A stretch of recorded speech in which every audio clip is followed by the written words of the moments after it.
Breast reconstruction അല്ലെങ്കിൽ മാറിടം പുനഃസൃഷ്ടിക്കുക plastic സർജറിയിലെ ഒരു നൂതനമായ ഒരു ടെക്നീക്കാണിത്.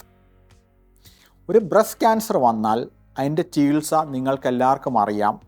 ആ അഫക്റ്റ് ചെയ്ത മാറിടം ഭാഗികമായോ പൂർണ്ണമായോ ഒഴിവാക്കുക എന്നുള്ളതാണ്. ഇത് ആ ലേഡിക്ക് മാനസികമായും ശാരീരികമായും സോഷ്യലായിട്ടും ഒരുപാട് പ്രശ്നങ്ങൾ ഉണ്ടാക്കുന്ന ഒരു സ്ഥിതിവിശേഷമാണ്. പ്ലാസ്റ്റിക് സർജറി വഴി നമുക്ക് ശരീരത്തിൻ്റെ സ്വന്തം കോശങ്ങൾ ഉപയോഗിച്ചോ സ്വന്തം കോശങ്ങളും ഒരു ഇംപ്ലാന്റും ഉപയോഗിച്ചിട്ടോ നമുക്ക് ആ നഷ്ടപ്പെട്ടു പോയ മാറിടം പൂർണ്ണമായും പുനഃസൃഷ്ടിക്കുക അല്ലെങ്കിൽ റീകൺസ്ട്രക്റ്റ് ചെയ്യാനായിട്ട് സാധിക്കും.